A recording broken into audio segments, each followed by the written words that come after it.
Generation and conduction of nerve impulse. जब एक axon अपनी रेस्टिंग स्टेट में होता है उसको हम बोलते हैं पोलराइज्ड स्टेट, यानी कि जो एक्सोलेमा होती है वो पोलराइज्ड होती है, अंदर निगेटिव आयन ज्यादा होता है और बाहर पॉजिटिव आयन ज्यादा होता है। तो इसी ग्रेडियंट को हम बोलते हैं रेस्टिंग मेम्ब्रेन पोटेंशियल, जो कि होती है -70 मिलीवोल्ट। अब ये कैसे जनरेट होती है तो देखो, ये है एक्सोप्लाज्म यानी कि एक्सोन की प्लाज्मा मेम्ब्रेन। अंदर कुछ निगेटिवली चार्ज आयन प्रेजेंट होते हैं और अंदर पोटेशियम आयन ज्यादा होते हैं और बाहर सोडियम आयन ज्यादा है। सो रिलेटिवली बाहर पॉजिटिव आयन ज्यादा है, अंदर निगेटिवली एनवायरमेंट ज्यादा है, यानी कि एज कम्पेयर टू अंदर बाहर ज्यादा पॉजिटिव चार्ज है। इसलिए यहाँ पे मेम्ब्रेन के अक्रॉस एक पोटेंशियल ग्रेडियंट बनता है जिसको हम बोलते हैं resting membrane potential, which is -70 millivolt. और इस -70 मिलीवोल्ट को कांस्टेंट रख पाता है sodium potassium pump. Sodium potassium pump जो है इस -70 मिलीवोल्ट को कांस्टेंट रख पाता है, यानी कि -70 ही इसको मेंटेन कर पाता है। ये क्या करता है, 3 सोडियम को बाहर फेंकता है एंड 2 पोटेशियम को अंदर फेंकता है with the help of 1 ATP. एक एटीपी का यूज करके 3 सोडियम को बाहर और 2 पोटेशियम को अंदर भेजेगा, यानी कि from there lower concentration to higher concentration भेजता है एटीपी का यूज करके। फिर जब स्टूमुलस आता है -55 मिलीवोल्ट का, जब एक थ्रेशोल्ड स्टूमुलस आता है -55 मिलीवोल्ट का, तब क्या होता है, sodium voltage gated channel open हो जाते हैं। रैपिड इन्फ्लक्स होता है सोडियम का अंदर एक्सोप्लाज्म में। जो सोडियम वोल्टेज गेटेड चैनल होते हैं वो ओपन होते हैं एट -55 मिलीवोल्ट एंड क्लोज होते हैं एट +30 मिलीवोल्ट।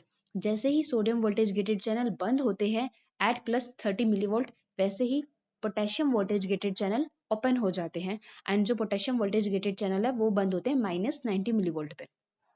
सो ये याद रखना, एक तो है -55 जिसपे sodium voltage gated channel open होते हैं, एक होता है +30 जिस पर सोडियम वोल्टेज गेटेड चैनल बंद होते हैं और पोटेशियम वोल्टेज गेटेड चैनल खुलता है, और एक है -90 मिलीवोल्ट जिस पर पोटेशियम वोल्टेज गेटेड चैनल बंद होते हैं, और एक होता है -70 मिलीवोल्ट जिसको हम बोलते हैं रेस्टिंग मेम्ब्रेन पोटेंशियल। तो ये चारों आपको याद रखने हैं। अच्छा, अब सोडियम अंदर आ गया। अब सोडियम अंदर आने के बाद क्या होता है, अंदर पॉजिटिवली चार्ज बढ़ता जाएगा। -55 से क्या होगा, -30 होगा, -20, -10, 0, और ये बढ़ता बढ़ता +30 मिलीवोल्ट तक पहुंच जाता है।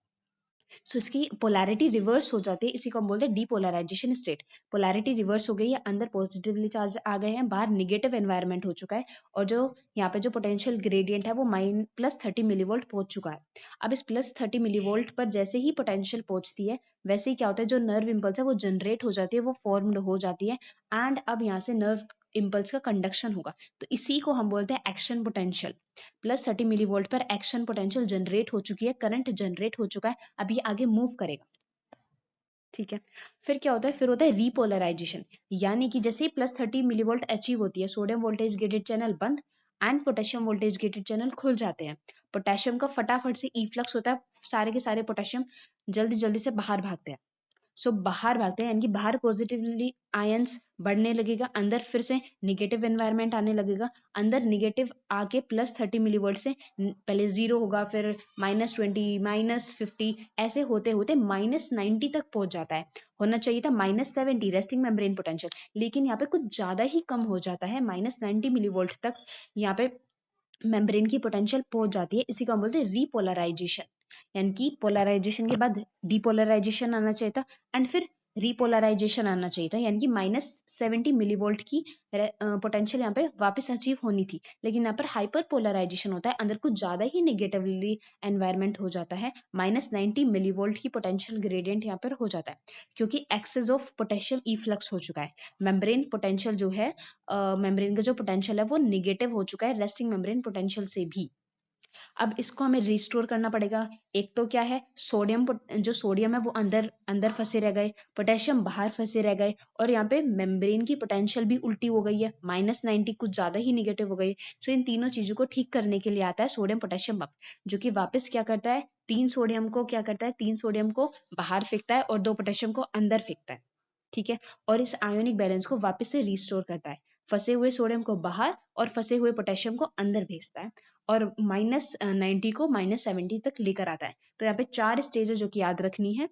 एक रेस्टिंग स्टेज -70 मिलीवोल्ट, फिर आता है डीपोलराइजेशन। डीपोलराइजेशन जब अचीव होती है जब एक थ्रेशोल्ड स्टिमुलस आता है -55 मिलीवोल्ट का।